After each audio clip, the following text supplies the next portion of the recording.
വന്ദേഹം ശ്രീഗുരോ ശ്രീയുതപദകമലം ശ്രീഗുരുൻ വൈഷ്ണവാംശ ശ്രീരൂപം സാഗ്രജാതം സഗണ രഘുനാഥാന്വിതം തം സജീവം സാദ്വൈതം സാവധൂതം പരിജനസഹിതം കൃഷ്ണ ചൈതന്യദേവം ശ്രീരാധാകൃഷ്ണപാദാൻ സകണലളിതാ ശ്രീ വിശാഖാന്വിതാംശ. ഹേ കൃഷ്ണ കരുണാ സിന്ധോ ദീനബന്ധോ ജഗത്പദേ ഗോപേശ ഗോപികാന്ത രാധാകാന്ത നമോസ്തുതേ. തപ്തകാഞ്ചന ഗൗരാംഗി രാധേ വൃന്ദാവനേശ്വരി വൃഷഭാനുസുതേ ദേവി പ്രണമാമി ഹരിപ്രിയേ. വാഞ്ചാകൽപതരുഭ്യശ്ച കൃപാ സിന്ധുഭ്യ ഏവ ച പതിതാനാം പാവനേഭ്യോ വൈഷ്ണവേഭ്യോ നമോ നമഃ. ശ്രീകൃഷ്ണ ചൈതന്യ പ്രഭു നിത്യാനന്ദ ശ്രീ അദ്വൈത ഗദാധര ശ്രീവാസാദി ഗൗരഭക്തവൃന്ദ. ഹരേ കൃഷ്ണ കൃഷ്ണ കൃഷ്ണ ഹരേ ഹരേ ഹരേ രാമ രാമ രാമ ഹരേ ഹരേ. മൂകം കരോതി വാചാലം പങ്കും ലംഘായതേ ഗിരിം യത്കൃപാതമഹം വന്ദേ ശ്രീഗുരും ദീനതാരിണം പരമാനന്ദമാധവം ശ്രീ ചൈതന്യ ഈശ്വരം. ഹരി ഓം തത്സത്. ഹരേ കൃഷ്ണ. ശ്രീമദ് ഭഗവത്ഗീത യഥാരൂപത്തിന്റെ പഠനവേദിയിലേക്ക് എല്ലാ ഭക്തജനങ്ങൾക്കും ഹാർദവമായ സ്വാഗതം. പ്രകൃതി പുരുഷൻ ക്ഷേത്രജ്ഞൻ എന്ന 13-ാം അധ്യായമാണ് നമ്മൾ ചർച്ച ചെയ്തു വരുന്നത്. കഴിഞ്ഞ 3 ക്ലാസ്സുകളിൽ നമ്മൾ എന്താണ് ജ്ഞാനം എന്നതിനെ കുറിച്ചിട്ട് ഭഗവാൻ അർജുനന് പറഞ്ഞു കൊടുക്കുന്ന 20 കാര്യങ്ങളെ നമ്മൾ ചർച്ച ചെയ്തിരുന്നു. അപ്പോൾ ഇനി എന്താണ് അറിയപ്പെടേണ്ടത് എന്താണ്, അതിനെ കുറിച്ചിട്ടാണ് ഇനി അടുത്ത ശ്ലോകത്തിൽ പറയുന്നത്. ശ്ലോകം 13. ജ്ഞേയം യത് പ്രവക്ഷ്യാമി യത് ജ്ഞാത്വാ അമൃതമശ്നുതേ അനാദി മത്പരം ബ്രഹ്മ ന സത് ന അസദുച്യതേ. ജ്ഞേയം യത് പ്രവക്ഷ്യാമി യത് ജ്ഞാത്വാ അമൃതമശ്നുതേ അനാദി മത്പരം ബ്രഹ്മ ന സത് ന അസദ് ഉച്യതേ. ജ്ഞേയം യത് പ്രവക്ഷ്യാമി യത് ജ്ഞാത്വാ അമൃതമശ്നുതേ അനാദി മത്പരം ബ്രഹ്മ ന സത് ന അസദ് ഉച്യതേ.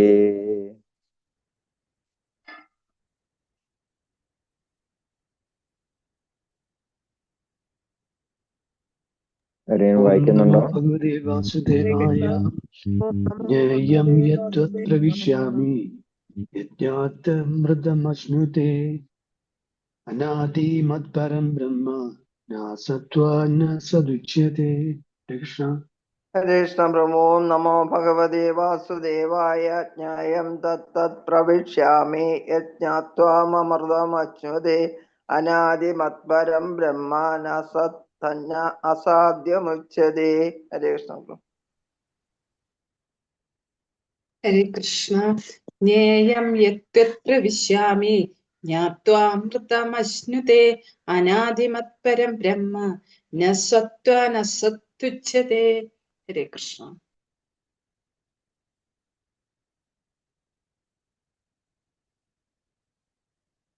ഹരേ കൃഷ്ണ. ശ്രീതാപ്രഭുവാന്റെ വിവർത്തനവും ഭാവാർത്ഥവും. യത് യാതൊന്നിനെ കുറിച്ച് ജ്ഞാത്വ അറിഞ്ഞിട്ട് അമൃതം സനാതനമായതിനെ അശ്നുതേ ആസ്വദിക്കാൻ ഉതകുമോ. ജ്ഞേയം അറിയപ്പെടേണ്ടതായ തത് അതിനെപ്പറ്റി പ്രവക്ഷ്യാമി ഞാൻ വിവരിച്ചു തരാം. അനാദി അനാദിയും മത്പരം എന്നെ ആശ്രയിച്ചുള്ളതുമാണ് ബ്രഹ്മം.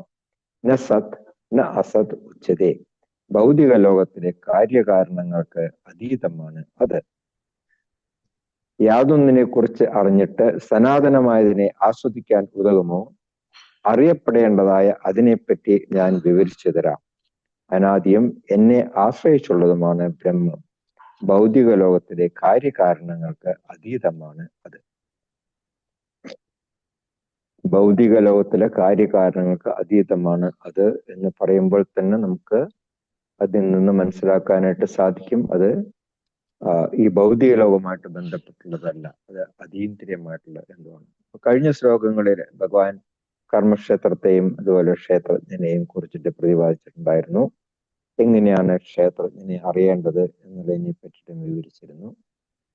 അപ്പോ ഈ ശ്ലോകത്തിൽ അറിയപ്പെടേണ്ടത് എന്തൊക്കെയാണ്?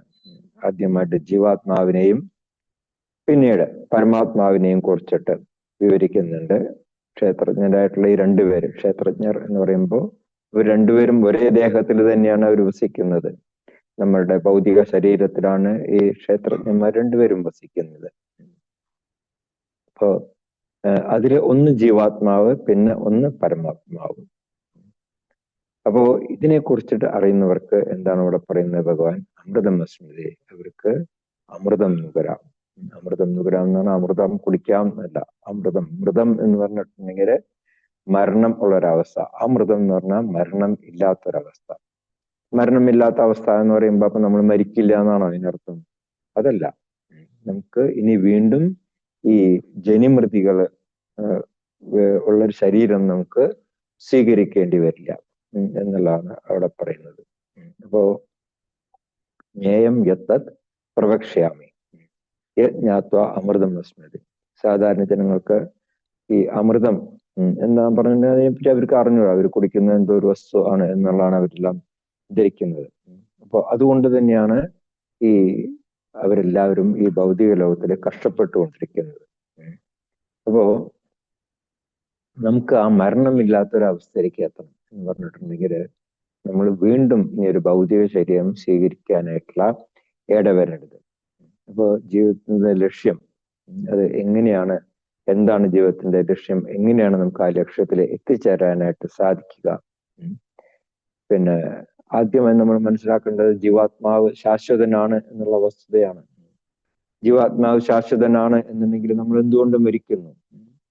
നമ്മുടെ ഈ ശരീരത്തിന് മാത്രമേ മരണം സംഭവിക്കുന്നുള്ളൂ. നമ്മുടെ ആത്മാവിന് മരണം സംഭവിക്കുന്നില്ല. ജായതേ മ്രിയതേ വാ കഥാചിൻ നമ്മള് 2-ാം അധ്യായത്തിൽ പഠിച്ചിട്ടുണ്ടായിരുന്നു. അപ്പോ ഭഗവാനിൽ നിന്നുള്ള ആ ജീവാത്മാവിന്റെ ആവിർഭാവത്തിന്റെ ആ ചരിത്രം അതാരും തന്നെ എവിടെയും രേഖപ്പെടുത്തിയിട്ടില്ല. എപ്പോഴാണ് ഈ ഭഗവാനിൽ നിന്ന് ഈ ജീവാത്മാവ് പുറപ്പെട്ടത്, തിരിച്ചെപ്പോഴാണ് പോകുന്നത്, ഇതിനെ കുറിച്ചിട്ടൊന്നും ഒരു ശാസ്ത്രജ്ഞന്മാരും ഇതേവരെ കണ്ടുപിടിച്ചിട്ടില്ല. അവർക്കാർക്കും അതിനെക്കുറിച്ച് അറിവ് തന്നെ ഇല്ല എന്നുള്ളതാണ്. ഇപ്പൊ ഇവിടെ വൈദികരെ ശാസ്ത്രങ്ങളിൽ പറയുന്നുണ്ട് അനാദി, അതിന് തുടക്കമില്ല എന്ന് പറയുന്നുണ്ട്. കഠോപനിഷത്തിൽ അടുത്ത് പറയുന്നുണ്ട് നജായതേ മൃയദേവ വിഭജിത് എന്ന് പറയുന്നുണ്ട്. ശരീരത്തിന്റെ ജ്ഞാതാവ് ഒരിക്കലും ജനിക്കുന്നില്ല, ഒരിക്കലും മരിക്കുന്നുമില്ല. മാത്രമല്ല അദ്ദേഹം തികഞ്ഞ ജ്ഞാനമയനുമാണ്. ആത്മാവ് ജ്ഞാനമയനാണ്. പക്ഷെ ഈ ഭൗതിക ലോകമായിട്ട് ബന്ധപ്പെടും. അതുപോലെ തന്നെ ഈ ഭൗതിക ലോകത്തിലേക്ക് വരുമ്പോഴാണ് ഈ യഥാർത്ഥത്തിലുള്ള ആ അറിവ് നഷ്ടപ്പെടുന്നത്. എന്തുകൊണ്ടാണ്? ഈ ഭൗതിക ലോകത്തിലെ 3 ഗുണങ്ങളുമായിട്ട് ബന്ധപ്പെടുമ്പോഴാണ് അത് സംഭവിക്കുന്നത്. അപ്പോ പരമാത്മാവ് എന്ന് പറഞ്ഞിട്ടുണ്ടെങ്കിൽ അങ്ങനെയല്ല. അദ്ദേഹമാണ് പ്രധാനപ്പെട്ട ക്ഷേത്രജ്ഞൻ. അദ്ദേഹം ഈ പ്രകൃതിയുടെ ത്രിഗുണങ്ങൾക്ക് അതീതനുമാണ്. ഇപ്പോ ശേഷത്തില് പറയുന്നുണ്ട് പ്രധാന ക്ഷേത്രജ്ഞ പതിർ ഗുണേശഹ എന്ന് പറയുന്നുണ്ട്. ഗുണേശഹ എന്ന് പറഞ്ഞിട്ടുണ്ടെങ്കിൽ എല്ലാ ഗുണങ്ങളും അദ്ദേഹത്തിൽ നിന്നാണ് പുറപ്പെടുന്നത് എന്നുണ്ടെങ്കിലും അദ്ദേഹം ഈ ഗുണങ്ങൾക്കെല്ലാം അതീതനാണ് എന്നുള്ളതാണ് പറയുന്നത്. പക്ഷേ നമ്മൾ ജീവാത്മാക്കളെ എല്ലാ കാലത്തും ഭഗവാന്റെ സേവകരാണ് എന്നുള്ള വൈദികസ്തുതി പറയുന്നത്. ദാസബോധോ ഹരേർ ഏവ ന അന്യസൈവ കഥാചന. നമ്മളെല്ലാവരും തന്നെ ഭഗവാന്റെ ദാസന്മാരാണ്. ആരുടെ? ഹരേർ. ആ ഹരിയുടെ ദാസന്മാരാണ്. നാന്യസൈവ കഥാചന. അതല്ലാതെ നമുക്ക് വേറെ യാതൊരു എൻറ്റിറ്റി നമുക്ക് യാതൊരു വേറെ നിലനിൽപ്പും ഇല്ല എന്നാണ് പറയുന്നത്. ചൈതന്യ മഹാപ്രഭു തന്നെയാണ് പറയുന്നത് ഐ നന്ദധനുജ കിങ്കരം. നമ്മളെല്ലാവരും തന്നെ ദാസന്മാരാണ്, ഭഗവാൻ കൃഷ്ണന്റെ ദാസന്മാരാണ് എന്നുള്ളതാണ് പറയുന്നത്. അപ്പോ ഈ പ്രസ്താവനകളെല്ലാം കണക്കിലെടുത്ത് നോക്കുമ്പോൾ നമ്മുടെ ഈ ശ്ലോകത്തിൽ പറഞ്ഞിരിക്കുന്ന ബ്രഹ്മം എന്നൊരു പദം ഇവിടെ ഉപയോഗിച്ചിട്ടുണ്ട്. എന്നെ ആശ്രയിച്ചിട്ടുള്ളതാണ് ബ്രഹ്മം. ഇതാണ് ആ ബ്രഹ്മം. ഇത് ജീവാത്മാവാണ്. അതേസമയം പരമാത്മാവ് എന്ന് പറഞ്ഞിട്ടുണ്ടെങ്കിൽ പ്രധാന ക്ഷേത്രജ്ഞനായതുകൊണ്ട് ഈ ജീവാത്മാവ് പരമാത്മാവിനെ ആശ്രയിച്ചിട്ടാണ് കഴിയുന്നത് എന്നുള്ളതാണ് ഈ ശ്ലോകത്തിൽ പറയുന്നത്. അപ്പൊ ഇനി പരമാത്മാവിന്റെ വിശിഷ്ട ഗുണങ്ങളെ പറ്റിയിട്ടാണ് അടുത്ത ശ്ലോകങ്ങളിൽ പറയുന്നത്. ശ്ലോകം 14. സർവതഃ പാണിപാദം തത് സർവതോക്ഷിശിരോമുഖം സർവതശ്രുതിമൻ ലോകേ സർവം ആവൃത്യ തിഷ്ഠതി.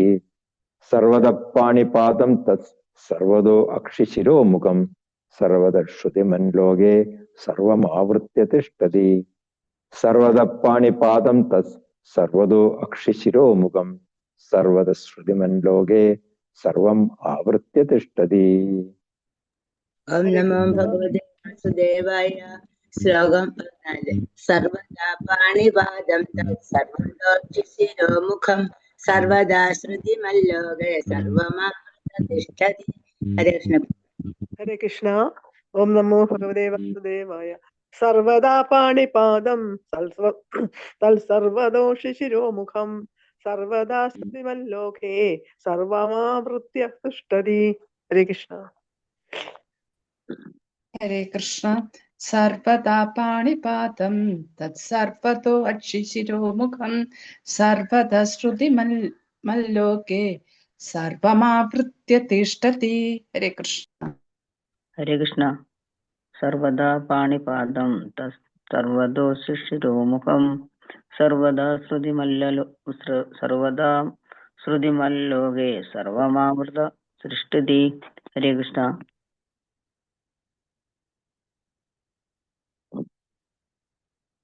ഹരേ കൃഷ്ണ. ശ്രീലപ്രഭുവാരുടെ വിവർത്തനം ഭാവാർത്ഥവും.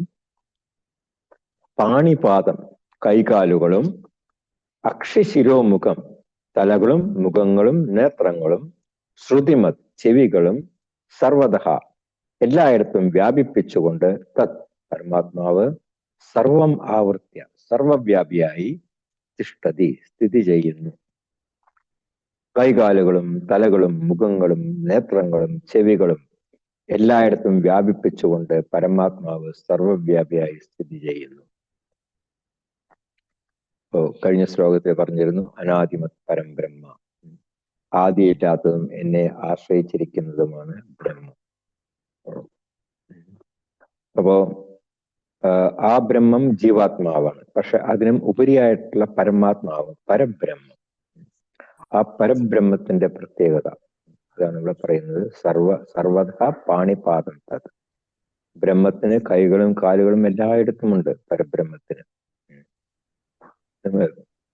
11-ാം അധ്യായത്തിൽ നമ്മൾ കണ്ടിരുന്നു അനേക ബാഹൂദര വക്ത്ര നേത്രം. ഒരുപാട് കൈകളും ഉദരങ്ങളും മുഖങ്ങളും കണ്ണുകളും എല്ലാം. എപ്രകാരമാണത്? കാരണം നമ്മളെല്ലാവരും തന്നെ ഈ ഭഗവാന്റെ അംശങ്ങളാണ്.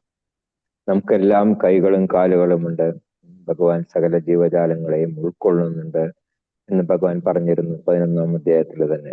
അപ്പൊ അതുകൊണ്ട് ഈ നമ്മൾക്കുള്ള എല്ലാ കൈകളും കാലുകളും നമ്മൾ ഓരോ ജീവജാലങ്ങളുടെയും എണ്ണമറ്റ ജീവജാലങ്ങളാണുള്ളത്. അപ്പോൾ ഈ എല്ലാ അവയവങ്ങളും ഓരോ ജീവജാലങ്ങളുടെയും അവയവങ്ങളും എല്ലാം തന്നെ പരമാത്മാവായിട്ടുള്ള ഭഗവാന്റെ ശരീരത്തിൽ നിന്നുള്ള ഓരോ ഭാഗങ്ങളാണ്. അപ്പൊ അതുകൊണ്ടാണ് നമ്മൾ പറയുന്നത് നമ്മള് അംശമാണ്. അപ്പൊ നമ്മളുടെ അംശത്തിന്റെ ജോലി എന്നത് പൂർണ്ണത്തിനെ സേവ ചെയ്യുക എന്നുള്ളതാണ്. അപ്പോ അങ്ങനെയുള്ള ആ പരമാത്മാവ് സർവവ്യാപിയാണ്. ആദിമ സൃഷ്ടിയിലെ ആദ്യത്തെ ഗുരുവായിട്ടുള്ള ബ്രഹ്മദേവൻ മുതൽ ഏറ്റവും ചെറിയ ഒരു കീടം കൊച്ചുറുമ്പ് വരെയുള്ള എല്ലാ ജീവാത്മാക്കളും ഭഗവാന്റെ ശരീരത്തിലാണ് വാഴുന്നത്. ബ്രഹ്മസംഹിതയില് പറയുന്നുണ്ട് ബ്രഹ്മാദി കീട പതകാപതയസ്ഥ ജീവ എന്ന് പറയുന്നുണ്ട്. ഇപ്പോ ബ്രഹ്മാവ് തുടങ്ങിയിട്ട് ഏറ്റവും ചെറിയ കീടങ്ങൾ വരെ പതക ഈ പറക്കുന്നവര് അവരെല്ലാവരും തന്നെ ഈ ഭഗവാന്റെ ശരീരത്തിൽ നിന്ന് വരുന്നവരാണ്. അപ്പൊ ആ പരമാത്മാ രൂപത്തിലുള്ള ആ ഭഗവാൻ ആ കണക്കില്ലാത്തത്രയും രശ്മികളെ പ്രസരിപ്പിച്ചുകൊണ്ടിരിക്കുന്ന സൂര്യനെ പോലെയാണ് എന്നാണ് പറയുന്നത്. അപ്പൊ സൂര്യൻ നിൽക്കുന്ന ഒരു സ്ഥലത്താണ്. പക്ഷെ ആ സൂര്യന്റെ രശ്മി എന്ന് പറയുന്നത് എല്ലാ സ്ഥലത്തും അങ്ങനെ വ്യാപിച്ചിരിക്കുകയാണ്. പ്രപഞ്ചം മുഴുവൻ വ്യാപിച്ചിരിക്കുകയാണ്. അപ്പൊ അതുപോലെ തന്നെയാണ് ഭഗവാൻ. നമുക്ക് വാസ്തവത്തിൽ ഭഗവാൻ അങ്ങനെയല്ല, എല്ലാ സ്ഥലത്തും വ്യാപിച്ചിട്ടുണ്ട്.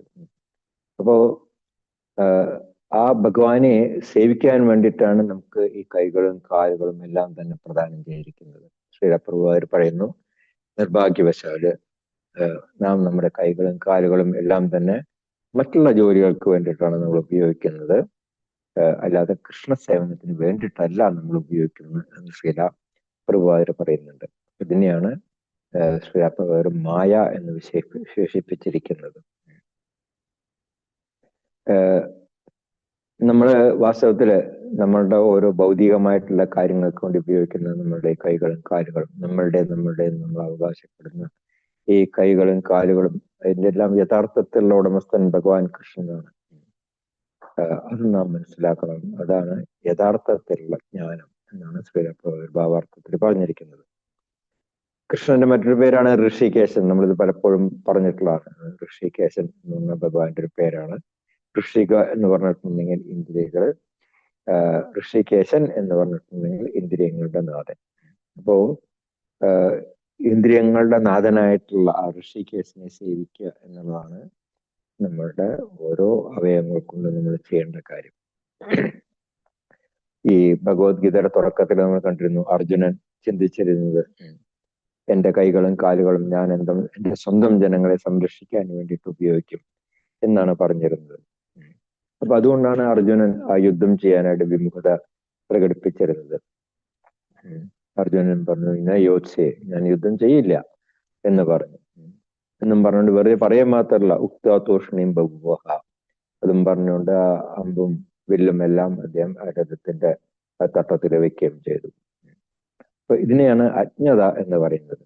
അപ്പൊ ഈ സമയത്ത് തന്റെ ആ കൈകളുടെയും കാലുകളുടെയും യഥാർത്ഥ ഉടമ കൃഷ്ണനാണ് എന്നുള്ള വസ്തുത അർജുനന് അറിയില്ലായിരുന്നു.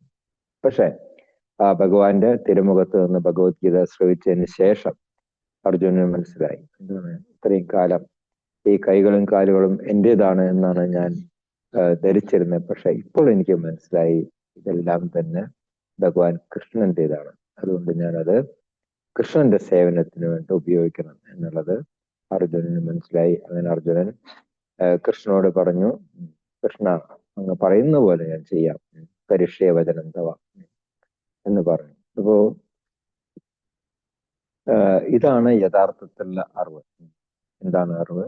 ഓരോ ജീവാത്മാവിൻ്റെയും ജീവിതത്തിലെ ഏറ്റവും പ്രധാനപ്പെട്ട ലക്ഷ്യം എന്ന് പറയുന്നത് പരമാത്മാവിനെ സേവിക്കലാണ് എന്നുള്ളതാണ്. തീർച്ചയായിട്ടും കൃഷ്ണൻ സർവ്വവ്യാപിയാണ്. സർവ്വവ്യാപി എന്ന് പറഞ്ഞിട്ടുണ്ടെങ്കിൽ എല്ലാം കൃഷ്ണന്റെ ഉടമസ്ഥതയിലുള്ളതാണ്.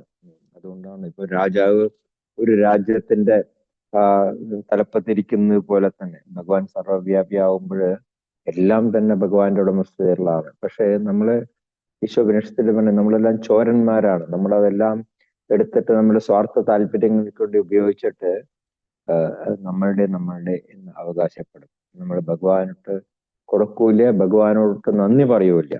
അപ്പൊ അതുകൊണ്ടാണ് എല്ലാവരും കള്ളന്മാരാണ് എന്ന് ഈശോപനിഷത്തിൽ പറഞ്ഞിരിക്കുന്നത്. അപ്പോ എപ്രകാരമാണ് സൂര്യൻ തന്റെ ചൂടിൽ കൂടി ഭഗവത്തിന്റെ വെളിച്ചത്തിൽ കൂടി ഈ പ്രപഞ്ചം മുഴുവൻ നിറഞ്ഞു നിൽക്കുന്നത്, അതുപോലെ കൃഷ്ണൻ തന്റെ ഭൗതിക ഊർജത്തിൽ കൂടിയിട്ട്, ഭൗതിക ഊർജത്തിൽ കൂടി മാത്രമല്ല ആധ്യാത്മിക ഊർജത്തിൽ കൂടി. കാരണം ആധ്യാത്മിക ലോകങ്ങളിൽ ഒന്നും തന്നെ ഭൗതികമായിട്ടുള്ള ആ ഊർജമില്ല, അവിടെ ആധ്യാത്മികമായിട്ടുള്ള ഊർജമാണ് ഉള്ളത്. അവിടെയുള്ള ജീവജാലങ്ങളും അതുപോലെ തന്നെ അവരെല്ലാം ആധ്യാത്മിക തരത്തിലുള്ളവരാണ്. അപ്പോ എല്ലാ ഈ ഭൗതിക പ്രപഞ്ചം മുഴുവൻ വിസ്തരിച്ചിട്ട് എല്ലാ ജീവജാലങ്ങളെയും ഭഗവാൻ തന്നിൽ ഉൾക്കൊള്ളുകയാണ് ചെയ്യുന്നത്. അപ്പോ വ്യക്തിഗത ജീവാത്മാവിന് ഇപ്പൊ നമ്മളെ സംബന്ധിച്ച് നമുക്ക് നമ്മുടെ കൈകളും കാലുകളും എല്ലാ സ്ഥലത്തും ഉണ്ട്, നമുക്ക് അവകാശപ്പെടാനായിട്ട് സാധിക്കില്ല. കാരണം നമ്മളുടെ എല്ലാം തന്നെ ഭൗതികമായിട്ടുള്ള എല്ലാം ഒരു പരിധിയുണ്ട്, ഒരു ലിമിറ്റഡ് ആണ് അതെല്ലാം. പക്ഷെ ഭഗവാന്റെ അങ്ങനെയല്ല, സീമാതീതമായിട്ട് ഭഗവാൻ കൈകളും കാലുകളും നീട്ടാനായിട്ട് സാധിക്കും. ഈ ശോഭനിഷത്തിൽ പറയുന്നത് തദ് ഏജതി തദ് ന ഏജതി, ഭഗവാന് നടക്കാൻ സാധിക്കും. ഭഗവാൻ പക്ഷെ നടക്കുന്നില്ല, ഒരു സ്ഥലത്ത് നിൽക്കുകയാണ്. അപ്പൊ അങ്ങനെയാണെന്നുണ്ടെങ്കിൽ ഭഗവാന് നടക്കാൻ സാധിക്കില്ല എന്നുണ്ടെങ്കിൽ ഈ വൃന്ദാവനത്തിൽ സാക്ഷി ഗോപാൽ എങ്ങനെ ഒറീസയിലെത്തി? നടന്നുകൊണ്ടാണ് വന്നത് ബ്രാഹ്മണന്റെ കൂടെ. അപ്പോ ഭഗവാൻ ഒരു സ്ഥലത്ത് നിൽക്കാനും സാധിക്കും, ഭഗവാന് നടക്കാനും സാധിക്കും. തദ് ദൂരെ തദ് അന്തികെ, ഭഗവാൻ വളരെ ദൂരത്താണ്, ആധ്യാത്മിക ലോകത്തിലാണ്. ഗോലോക നിവസത്യഖിലാത്മഭൂതഃ എന്ന് പറയുന്നുണ്ട്. ഞാൻ വസിക്കുന്നത് ഗോലോകത്തിലാണ് എന്ന് പറയുന്നുണ്ട്. പക്ഷെ വളരെ അടുത്തുമാണ് ഭഗവാൻ. ഒന്ന് മനസ്സറിഞ്ഞ് ഭഗവാനെ വിളിച്ചു നോക്കൂ, ഭഗവാൻ അവിടെ എത്തും. പ്രഹ്ലാദൻ മനസ്സറിഞ്ഞ് വിളിച്ചപ്പോൾ ഭഗവാൻ അവിടെ എത്തി. എന്തിന്? മറ്റുള്ള രാജ്യങ്ങളിൽ വരെ ഭഗവാൻ എത്തും. സൗത്ത് ആഫ്രിക്കയിൽ ഇതുപോലെ നടന്ന സംഭവമാണ്. ഒരു കുട്ടിയുടെ വീട്ടിന്റെ മുറ്റത്തുനിന്ന് ബോൾ കളിച്ചുകൊണ്ടിരിക്കുന്ന സമയത്ത് ബോൾ ഉരുണ്ട് റോഡിലേക്ക് പോയി. അപ്പോ കുട്ടിയുടെ അച്ഛനിത് മുകളിൽ നിന്ന് കണ്ടു. അത് കുട്ടി ആ ബോളിന്റെ പിറകെ റോഡിലേക്ക് പോവുകയാണ് ചെയ്തത്. ആ സമയത്ത് ഒരു ട്രക്ക് വന്നങ്ങ് പാസ് ചെയ്ത് പോവുകയും ചെയ്തു. ഈ കുട്ടിയോട്ട് കാണാനുമില്ല. അപ്പൊ അദ്ദേഹം പേടിച്ച് റോഡിൽ വന്ന് കരച്ചിലും ബഹളമായി. അപ്പൊ നോക്കിയപ്പോ കാണാം കുട്ടി റോഡിന്റെ ആ സൈഡിൽ കിടക്കുന്നു, മറ്റേ സൈഡിൽ. അപ്പോ കുട്ടിക്കോ യാതൊരു കുഴപ്പവും സംഭവിച്ചില്ല, ഒന്നും തന്നെ പറ്റിയിട്ടില്ല. ഇപ്പൊ ഒരു വാഹനം വന്ന് ഇടിക്കാതെ എങ്ങനെ മറ്റേ സൈഡിലെത്തി? തനിയെ കുട്ടിക്ക് അപ്പുറത്തേക്ക് ഓടിയെത്താനുള്ള സമയമില്ല. പക്ഷേ ആ കുട്ടി പറഞ്ഞതാണ്, ഒരു സിംഹത്തിന്റെ മുകളിൽ ഒരാൾ വന്നിട്ട് എന്നെ എടുത്തിട്ട് മാറ്റി എന്നുള്ളതാണ് പറയുന്നത്. എന്നിട്ട് ആ കുട്ടിയെ പരിശോധിച്ചു. ആ കുട്ടിയുടെ നെഞ്ചത്ത് കണ്ടു ആ നഖത്തിന്റെ പാടുകളൊക്കെ കണ്ടു. പക്ഷെ ആ കുട്ടിക്ക് യാതൊന്നും തന്നെ സംഭവിച്ചില്ല. ഹോസ്പിറ്റലിൽ കൊണ്ടുപോയപ്പോ ഒന്നും തന്നെ പറ്റിയിട്ടില്ല. അപ്പോ ഭഗവാനെ എവിടെയും ഏത് സമയത്തും എത്താനായിട്ട് സാധിക്കും. അതുകൊണ്ടാണ് പറയുന്നത് തദ്ദൂരെ തദന്തികെ എന്ന് പറയുന്നത്. തദ് അന്തരസ്യ സർവസ്യ, എല്ലാവരുടെയും അകത്തുണ്ട് ഭഗവാൻ പരമാത്മാ രൂപത്തില്. ക്ഷീരോദൃശ്യ വിഷ്ണുവായിട്ട് എല്ലാവരുടെയും ഹൃദയത്തില് വസിക്കുന്നുണ്ട്. മനോരണിയാൻ മഹോ മഹിയാൻ, ഏതൊരു ചെറിയ കീടത്തിനകത്ത് പോലും ഭഗവാൻ പരമാത്മാവായിട്ട് വസിക്കുന്നുണ്ട്. അതുപോലെ തന്നെ ബ്രഹ്മാവിന്റെ അകത്തും വസിക്കുന്നുണ്ട്. അപ്പോ എല്ലാവരുടെയും അകത്ത് ഭഗവാനുണ്ട്. സർവസ്യാസ്യ ബാഹ്യത, എല്ലാത്തിനും വെളിയിലും ഉണ്ട് ഭഗവാൻ. അപ്പോ എല്ലാ തരത്തിലും ഭഗവാൻ, അതുകൊണ്ടാണ് സർവത സർവമാവൃത്യ എന്ന് പറയുന്നത് കൊണ്ടാണ് എല്ലാ സ്ഥലത്തും ഭഗവാന്റെ സാന്നിധ്യം ഉണ്ട്. പക്ഷെ ജീവാത്മാവിന് അതുപോലെയല്ല. അപ്പോ ഇപ്പൊ നമ്മൾ ഇവിടെ ഇരുന്നുകൊണ്ട് ഇപ്പൊ നമ്മള് ഭഗവത്ഗീതയിൽ പറഞ്ഞിരിക്കുന്ന പോലെ പത്രം പുഷ്പം ഫലം തോയം വ്യോമയ ഭക്ത്യാ പ്രയച്ഛതി. അപ്പൊ നമ്മളത് ഭഗവാൻ നിവേദിക്കുമ്പോഴ്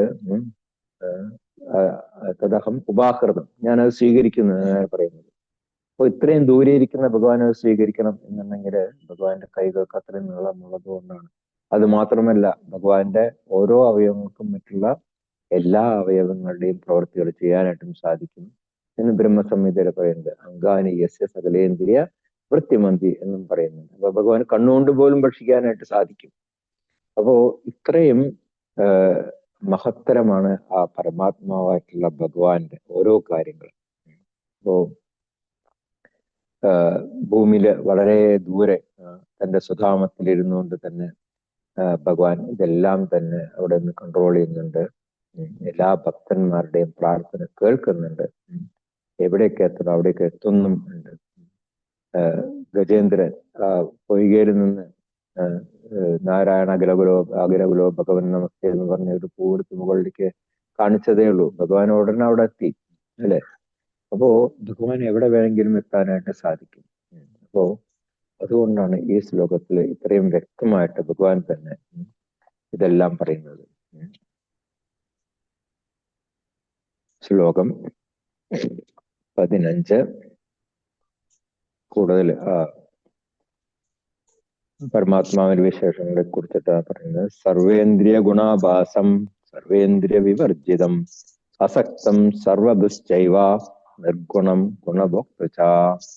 സർവേന്ദ്രിയ ഗുണാഭാസം സർവേന്ദ്രിയ വിവർജിതം അസക്തം സർവദുശ്ചൈവ നിർഗുണം ഗുണഭോക്തൃ. സർവേന്ദ്രിയ ഗുണാഭാസം സർവേന്ദ്രിയ വിവർജിതം അസക്തം സർവദുശ്ചൈവ നിർഗുണം ഗുണഭോക്തൃ. ഹരേ കൃഷ്ണ. ഓം ശ്രീ ഗുരുഭ്യോ നമഃ. സർവേന്ദ്രിയ ഗുണാഭാസം സർവേന്ദ്രിയ വിവർജിതം അസക്തം സർവഭൃച്ഛൈവ നിർഗുണം ഗുണഭോക്തൃ. സർവേന്ദ്രിയ ഗുണാഭാസം സർവേന്ദ്രിയ വിവർജിതം അസക്തം സർവഭൃശ്ചൈവ നിർഗുണം ഗുണഭോക്തൃ. ഹരേ കൃഷ്ണ. നമോ ഭഗവതേ വാസുദേവായ. സർവേന്ദ്രിയ ഗുണാഭാസം സർവേന്ദ്രിയ വിവർജിതം അസക്തം സർവഭൃത്യൈവ നിർഗുണം ഗുണഭോക്തൃ ച. ഹരേ കൃഷ്ണ. ഹരേ കൃഷ്ണ. സർവേന്ദ്രിയ ഗുണഭാസം സർവേന്ദ്രിയ വിവർജിതം അസക്തം സർവഭൃത്യൈവ നിർഗുണം ഗുണഭോക്തൃ ച.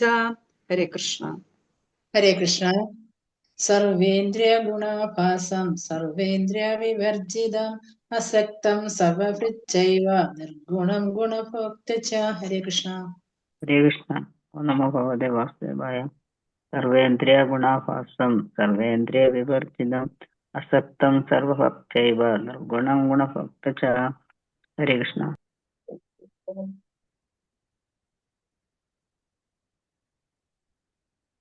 ഹരേ കൃഷ്ണ. ശ്രീലപ്രവർത്തനം ഭാവാർത്ഥവും സർവേന്ദ്രിയ ഗുണാഭാസം സകല ഇന്ദ്രിയങ്ങളുടെയും അവയുടെ ഗുണങ്ങളുടെയും ഉൽപ്പത്തി സ്ഥാനവും സർവേന്ദ്രിയ വിവർജിതം ഇന്ദ്രിയങ്ങൾ ഒന്നുമില്ലാത്തതും അസക്തം അനാസക്തനും സർവഭൃച്ച ഏവ സകല ഇന്ദ്രിയങ്ങളെയും നിലനിർത്തിപ്പോരുന്നവനും നിർഗുണം ത്രിഗുണാതീതനും ഗുണഭോക്തൃച്ച അതേസമയം തന്നെ ത്രിഗുണങ്ങളുടെ യജമാനനുമാണ് അദ്ദേഹം.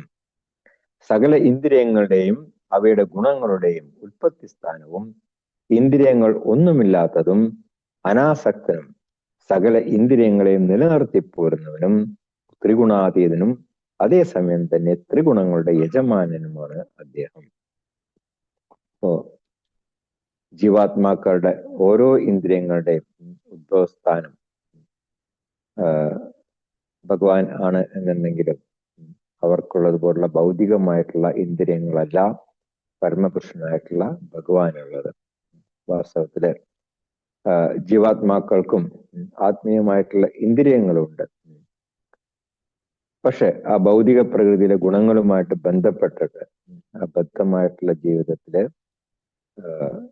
ഭൗതിക ഘടകങ്ങളാൽ ആവരണം ചെയ്യപ്പെട്ടിരിക്കുകയാണ് നമ്മുടെ ആത്മീയമായിട്ടുള്ള ഇന്ദ്രിയങ്ങൾ. അപ്പോ ഭഗവാന്റെ ഇന്ദ്രിയങ്ങൾ അപ്രകാരം മൂടപ്പെട്ടതല്ല. അദ്ദേഹത്തിന്റെ ഇന്ദ്രിയങ്ങൾക്ക് ആ ഭൗതികതയുടെ യാതൊരു തരത്തിലുള്ള ആവരണങ്ങളും ഇല്ല എന്നുള്ളതാണ് ഇവിടെ പറയുന്നത്. നമ്മൾ ജീവാത്മാക്കളുടെ ഇന്ദ്രിയങ്ങളുടെ പ്രവർത്തനങ്ങൾക്കെല്ലാം ഉദ്ഭവസ്ഥാനം ഇവിടെ പറയുന്നുണ്ട്. ഈ ശ്ലോകത്തിൽ പറയുന്നുണ്ട് ഉദ്ഭവസ്ഥാനം. അത് സർവേന്ദ്രിയ ഗുണാഭാസം എല്ലാ ഗുണങ്ങളുടെയും ആ ഉദ്ഭവസ്ഥാനം എന്ന് പറയുന്നത് ഭഗവാനാണ്. പക്ഷെ അദ്ദേഹത്തിന്റെ ഇന്ദ്രിയങ്ങള് അഭൗതികങ്ങളും അതുപോലെ തന്നെ ഭൗതികമായിട്ടുള്ള മാലിന്യങ്ങളെ തീണ്ടാത്തതുമാണ്. ശ്വേത സർവനിഷത്തി എന്നൊരു ശ്ലോകോടെ പറഞ്ഞിട്ടുണ്ട്. അപാണിപാദോ ജവനോഗ്രഹീത. ഭഗവാന്റെ കൈകള് ഭൗതിക മാലിന്യം സ്പർശിക്കാത്തതാണ് എന്ന് പറയുന്നുണ്ട്.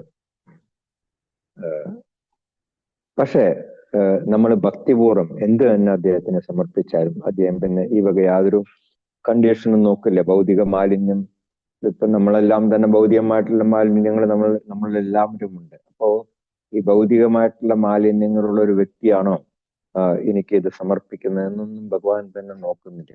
യോമേ ഭക്തിയാ പ്രയച്ചതി. ആരെങ്കിലും ഭക്തിപൂർവ്വം അദ്ദേഹത്തിന് സമർപ്പിക്കുകയാണെന്നുണ്ടെങ്കിൽ തദഹം ഉപാഹൃതം, ഞാനത് സ്വീകരിക്കും എന്നുള്ളതാണ് ഭഗവാൻ പറയുന്നത്.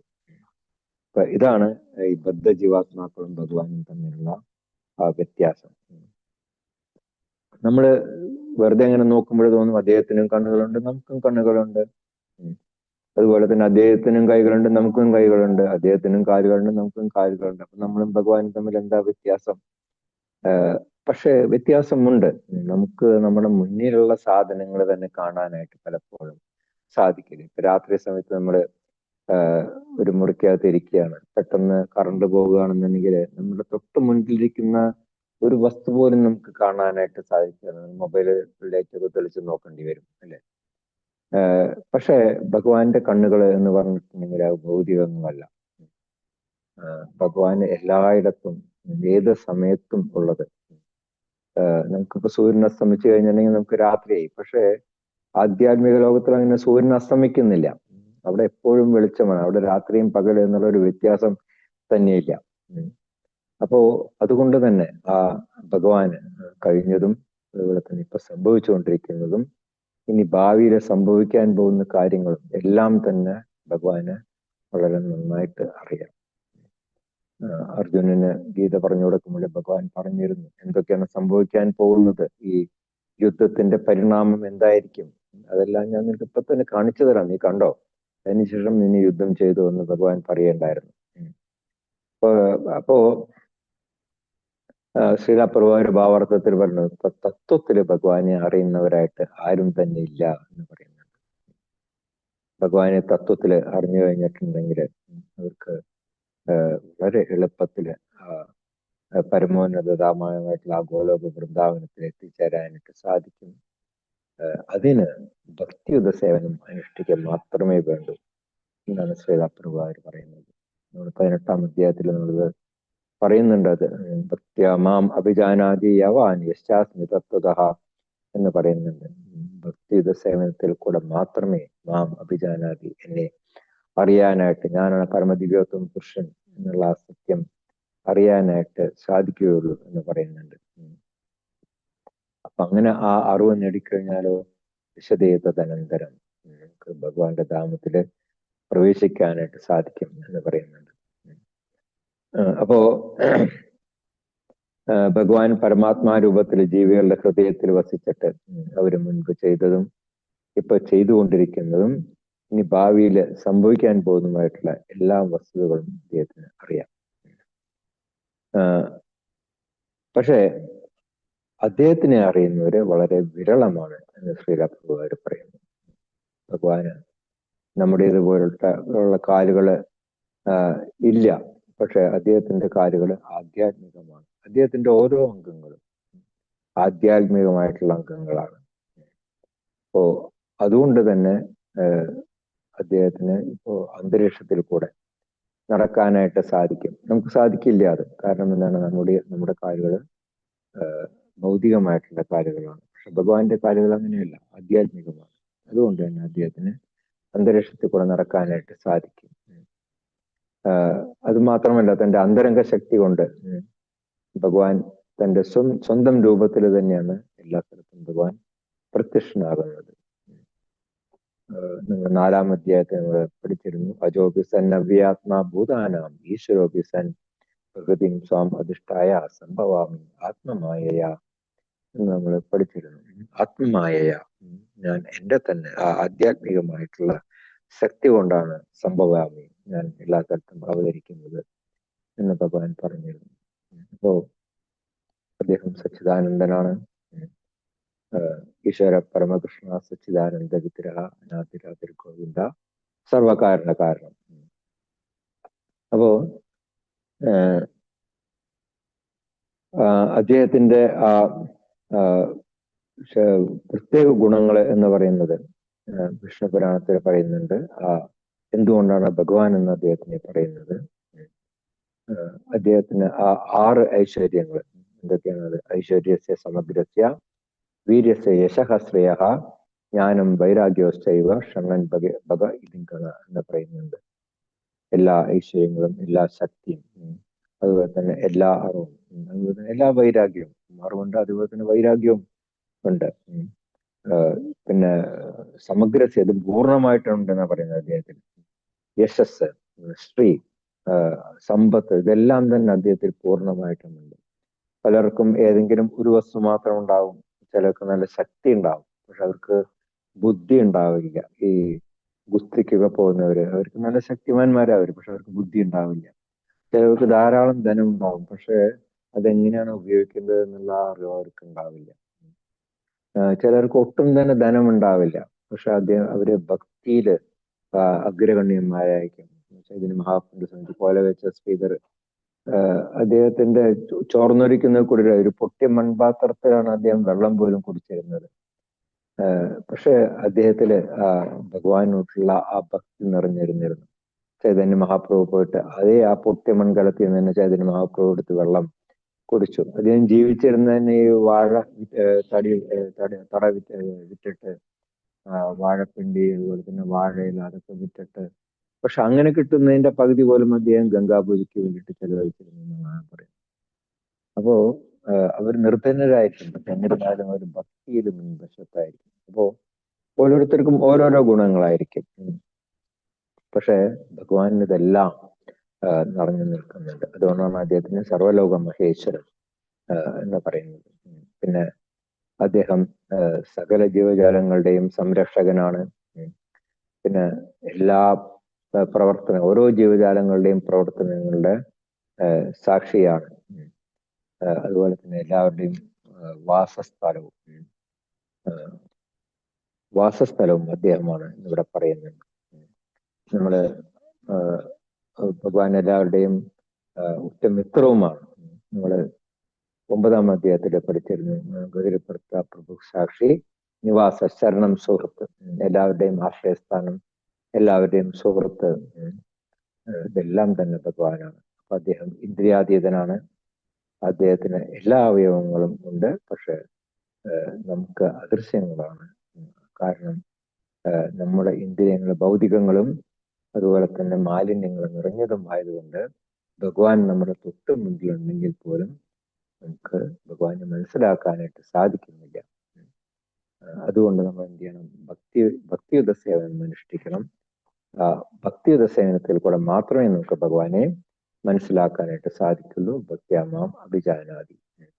അപ്പോ അതാണ് ശ്രീലാപ്രഭാകർ ഇവിടെ ഭാവാർത്ഥത്തിൽ എടുത്തെടുത്ത് പറയുന്നുണ്ട്. ആ ഭക്തിയുത സേവനത്തിന്റെ പ്രാധാന്യം എന്താണ് എന്നുള്ളത് എടുത്തെടുത്ത് പറയുന്നുണ്ട്. ശ്ലോകം 16. ബഹിരന്തശ്ച ഭൂതാനാം ചരം അചരമേവ ച സൂക്ഷ്മത്വാത് തത് വിജ്ഞേയം ദൂരസ്ഥം ചാന്തികേ ച തത്. ബഹിരന്തശ്ച ഭൂതാനാം അചരം ചരമേവ ച സൂക്ഷ്മത്വാത് തത് വിജ്ഞേയം ദൂരസ്ഥം ചാന്തികേ ച തത്. ബഹിരന്തശ്ച ഭൂതാനാം അചരം ചരമേവ ച സൂക്ഷ്മത്വാത് തത് വിജ്ഞേയം ദൂരസ്ഥം ചാന്തികേ ച തത്.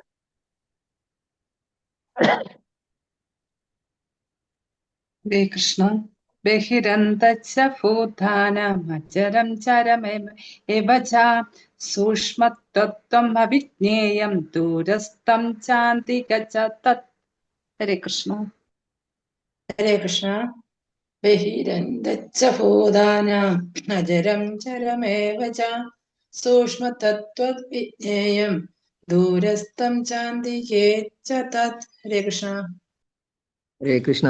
ബഹിരന്തശ്ച ഭൂതാനാമചരം ചരമേവ ച സൂക്ഷ്മാത്വത്താദവിജ്ഞേയം ദൂരസ്ഥം ചാന്തികേ ച തത്. ഹരേ കൃഷ്ണ. ഹരേ കൃഷ്ണ. ബഹിരന്തശ്ച ഭൂതാനാമചരം ചരമേവ ച സൂക്ഷ്മത്വാത് തദവിജ്ഞേയം ദൂരസ്ഥം ചാന്തികേ ച തത്. ഹരേ കൃഷ്ണ. ഓം നമോ ഭഗവതേ വാസുദേവായ. ബഹിരന്തശ്ച ഭൂതാനാം അചരം ചരമേവ ച സൂക്ഷ്മത്വാത് തദ്വിജ്ഞേയം ദൂരസ്ഥം ചാന്തികേ ച തത്. ഹരേ കൃഷ്ണ. ഹരേ കൃഷ്ണ. ശ്രീലപ്രഭാകർ വിവർത്തനം ഭാവാർത്ഥവും. തത് പരമപുരുഷനായ നാരായണൻ ചരങ്ങളും അചരങ്ങളുമായ ഭൂതാനാം എല്ലാ ജീവികളുടെ അന്തഃ ഉള്ളിലും ബഹിഹീച്ച പുറത്തും കുടികൊള്ളുന്നു. സൂക്ഷ്മത്വാത് അതിസൂക്ഷ്മഭാവം മൂലം അവിജ്ഞേയം അദ്ദേഹത്തെ കാണാനോ അറിയാനോ കഴിയില്ല. ദൂരസ്ഥൻ അതിദൂരസ്ഥനെങ്കിലും അന്തികേച്ച ഏവർക്കും സമീപസ്ഥനുമാണ് അദ്ദേഹം. പരമപുരുഷനായ നാരായണൻ ചരങ്ങളും അചരങ്ങളുമായ എല്ലാ ജീവികളുടെ ഉള്ളിലും പുറത്തും കുടികൊള്ളുന്നു. അതിസൂക്ഷ്മഭാവം മൂലം അദ്ദേഹത്തെ കാണാനോ അറിയാനോ കഴിയില്ല. അതിദൂരസ്ഥനെങ്കിലും ഏവർക്കും സമീപസ്ഥനുമാണ് അദ്ദേഹം. പരമപുരുഷനായിട്ടുള്ള ഭഗവാൻ ആധ്യാത്മികവും ഭൗതികമായിട്ടുള്ള എല്ലാ ലോകങ്ങളിലും സന്നിഹിതനാണ്. നമ്മൾ മുമ്പിലത്തെ ശ്ലോകത്തിൽ നമ്മൾ പറഞ്ഞിരുന്നു. അദ്ദേഹം എല്ലാ ജീവസത്തകളുടെയും ഉള്ളിലും പുറത്തും കുടികൊള്ളുന്നുണ്ട്. പക്ഷെ നമുക്ക് അദ്ദേഹത്തിനെ കാണാനോ അറിയാനോ സാധിക്കില്ല. നമ്മളുടെ തന്നെ അകത്ത് വസിക്കുന്ന ഭഗവാനെ, പരമാത്മാവിനെ നമുക്ക് കാണാനായിട്ടോ അറിയാനായിട്ട് സാധിക്കുന്നില്ല. കുന്തി മഹാറാണി പറയുന്നുണ്ട്, അലക്ഷ്യം സർവഭൂതാനാം അന്തർബഹിരവസ്ഥിതം എന്ന് പറയുന്നുണ്ട്. അപ്പോ അദ്ദേഹം ഏറ്റവും ദൂരെയാണ് അദ്ദേഹം വസിക്കുന്നത് എന്നുണ്ടെങ്കിലും അദ്ദേഹം എല്ലാവർക്കും സമീപസ്ഥനുമാണ്. ഓരോരുത്തരുടെയും ഹൃദയത്തിൽ അദ്ദേഹം വസിക്കുന്നുണ്ട്. കഠോപനിഷത്തില് ശ്രീപ്രഭുവാർ പറയുന്നുണ്ട്, ആസീനോ ദൂരം പ്രജതി ശയാനോ യാതി സർവതഃ മതാമതം തം ദേവം മതന്യ ജ്ഞാതുമർഹതി എന്ന് പറയുന്നുണ്ട്. എപ്പോഴും ആധ്യാത്മികമായിട്ടുള്ള ആ ആനന്ദത്തിൽ മുഴുകിയിരിക്കുന്ന പരമപുരുഷനായിട്ടുള്ള ഭഗവാൻ തന്റെ സമ്പൂർണമായിട്ടുള്ള ഐശ്വര്യങ്ങള് അനുഭവിക്കുന്നത് എങ്ങനെയാണ് എന്നുള്ളത് നമുക്ക് മനസ്സിലാക്കാനായിട്ട് സാധിക്കില്ല. കാരണം നമ്മുടെ ഭൗതിക ഇന്ദ്രിയങ്ങൾക്ക് അപ്പുറമാണ് ആ ഭഗവാന്റെ ആ ഗുണം എന്ന് പറയുന്നത്. അതുകൊണ്ട് തന്നെ നമ്മുടെ ഭൗതിക ഇന്ദ്രിയങ്ങൾക്ക് അഗ്രാഹ്യമാണ് ആ ഭഗവാന്റെ ഈ ഗുണങ്ങളെല്ലാം തന്നെ. അപ്പൊ അദ്ദേഹത്തെ മനസ്സിലാക്കണം എന്നുണ്ടെങ്കിൽ നമ്മുടെ ഭൗതികമായിട്ടുള്ള ഇന്ദ്രിയങ്ങൾ കൊണ്ട് നമുക്ക് അദ്ദേഹത്തിന് മനസ്സിലാക്കാനായിട്ട് സാധിക്കില്ല. ഭക്തിരസാമസിന്ധുവിൽ പറയുന്നുണ്ട്, അത് ശ്രീകൃഷ്ണനാമാദി ന ഭവേത് ഗ്രാഹ്യം ഇന്ദ്രിയേഹി എന്ന് പറയുന്നുണ്ട്. ഭഗവാന്റെ നാമം തന്നെ നമുക്ക് മനസ്സിലാക്കാനായിട്ട് സാധിക്കുന്നില്ല. എത്രയോ പേര് നാമം ജപിക്കാത്തവരുണ്ട്. ജപിക്കൂ എന്ന് പറഞ്ഞാൽ പോലും അവർ ജപിക്കാനായിട്ട് കൂട്ടാക്കില്ല. എന്തുകൊണ്ടാണ്? അവര് ആ ഭൗതികമായിട്ടുള്ള ഇന്ദ്രിയങ്ങൾ കൊണ്ട് ഭഗവാന്റെ ആ നാമത്തിന്റെ മഹിമ പോലും അവർക്ക് മനസ്സിലാക്കാനായിട്ട് സാധിക്കുന്നില്ല. പിന്നെയാണോ അവർക്ക് ഭഗവാനെ കുറിച്ച് മനസ്സിലാക്കാനായിട്ട് സാധിക്കുന്നത്? അപ്പൊ അതുകൊണ്ട് പ്രഭുവാർ പറയുന്നത് നമ്മൾ കൃഷ്ണാബോധം പരിശീലിക്കണം. അപ്പൊ അതുവഴി നമ്മുടെ ഇന്ദ്രിയങ്ങളെയും നമ്മുടെ മനസ്സിനെയും നമ്മൾ ശുദ്ധീകരിക്കണം. അപ്പൊ അങ്ങനെ ഭക്തിയുത സേവനം അനുഷ്ഠിച്ച് ഭക്തിമാർഗത്തിൽ നമ്മൾ സേവനം ചെയ്യുമ്പോൾ മാത്രമേ നമുക്ക് ഭഗവാന്റെ നാമം, രൂപം, ഗുണം, ലീലകള് ഇതെല്ലാം തന്നെ നമുക്ക് മനസ്സിലാക്കാനായിട്ട് സാധിക്കുള്ളൂ. നാമത്തിന്റെ മഹാത്മ്യം എന്ന് പറയുന്നത് എല്ലാ വൈദിക ഗ്രന്ഥങ്ങളിലും എടുത്തെടുത്ത് പറയുന്നുണ്ട്. ഭാഗത്തിന്റെ അവസാനത്തിലും പറയുന്നുണ്ട്, നാമസങ്കീർത്തനം യസ്യ സർവ പാപപ്രണാശനം, എല്ലാ പാപങ്ങളെയും കഴുകിക്കളയാനായിട്ടുള്ള ആ ശക്തി ഭഗവാന്റെ തിരുനാമത്തിലുണ്ട്. കാരണം എന്താണ്? ഈ കലിയുഗത്തിലെ ഭഗവാൻ നാമരൂപത്തിലാണ് അവതരിച്ചിരിക്കുന്നത്. കലികാലെ നാമരൂപ കൃഷ്ണാവതാര എന്ന് പറയുന്നുണ്ട്. അപ്പോ അത് മാത്രമല്ല, എല്ലാ ശക്തികളും ഭഗവാൻ തന്റെ നാമത്തിൽ നിക്ഷേപിച്ചിട്ടുണ്ട്. ചൈതന്യ മഹാപ്രഭു എടുത്തെടുത്ത് പറയുന്നുണ്ട്, നാം നാമധാരി ബുധ നിജ സർവശക്തി എന്ന് പറയുന്നുണ്ട്. അപ്പോ അത്രയും പ്രധാനമാണ് ഈ നാമം, ഭഗവാന്റെ നാമം എന്ന് പറയുന്നത്. അപ്പോ അങ്ങനെ ആ ഭഗവാനെ തിരുനാമം ജപിച്ചുകൊണ്ട് ഭഗവാന് സേവനം അനുഷ്ഠിക്കുക. അപ്പൊ അങ്ങനെ ആ പരമപുരുഷന്റെ ആ പ്രേമം വളർന്നു വരുന്ന ഓട്ടത്തിന്റെ അങ്ങനെയുള്ള ഭക്തന്മാർക്ക് ഭഗവാൻ എപ്പോഴും പ്രത്യക്ഷനായിരിക്കും എന്നാണ് പറയുന്നത്. ബ്രഹ്മസംഹിതയിൽ പറയുന്നുണ്ട്, പ്രേമാഞ്ജനച്ചുരിത ഭക്തി വിലോചനേന സംഘദൈവ ഹൃദയേഷു ലോകയന്തി എന്ന് പറയുന്നത്. അങ്ങനെ ആ ഭഗവാന്റെ ഭക്തിയുടെ സേവനം അനുഷ്ഠിക്കുന്നവരുടെ ഹൃദയത്തില് ഭഗവാൻ എപ്പോഴും വസിക്കും എന്ന് പറയുന്നുണ്ട്. അപ്പോ ഭക്തി കൊണ്ട് മാത്രമേ നമുക്ക് ഭഗവാനെ മനസ്സിലാക്കാനായിട്ട് സാധിക്കുള്ളൂ. ശ്രീലപ്രഭുവാര് 11-ാം അധ്യായത്തിൽ ഒരു ശ്ലോകം എടുത്ത് പറഞ്ഞിട്ടുണ്ട്, ഭക്ത്യാത്വനന്യ ശക്യ അഹമേവം വിദോ അർജുന ജ്ഞാതും ദൃഷ്ടും ച തത്വേന പ്രവേഷ്ടും ച പരന്തവ എന്ന് പറയുന്നുണ്ട്. ഭക്തിയുടെ സേവനത്തിൽ കൂടെ മാത്രമേ ഭഗവാനെ അറിയാനും ദൃഷ്ടും കാണാനും എല്ലാം തന്നെ സാധിക്കുകയുള്ളൂ. അനന്യ, വേറെ യാതൊരു മാർഗവും ഇല്ല. അപ്പോ അത്രയും പ്രധാനമാണ് ഭക്തിയുടെ സേവനം എന്ന് പറയുന്നത്. അപ്പൊ അങ്ങനെ എല്ലാവരുടെയും ഹൃദയത്തിന് അകത്ത് വസിക്കുന്ന ആ പരമപുരുഷനെ ഭക്തിയുടെ സേവനത്തിൽ കൂടെ നമുക്ക് മനസ്സിലാക്കാനും അനുഭവിക്കാനും സാധിക്കും എന്നാണ് ശ്രീലപ്രഭുവാർ പറയുന്നത്. ഹരേ കൃഷ്ണ ഹരേ കൃഷ്ണ കൃഷ്ണ കൃഷ്ണ ഹരേ ഹരേ, ഹരേ രാമ രാമ രാമ ഹരേ ഹരേ. ശ്രീമദ് ഭഗവത്ഗീത की जय, श्रील प्रभुपाद की जय, गुरुदेव की जय, നിതായത്തോർ പ്രേമാനന്ദ. ആർക്കെങ്കിലും എന്തെങ്കിലും സംശയങ്ങൾ ചോദിക്കാനുണ്ടെങ്കിൽ ചോദിക്കാം.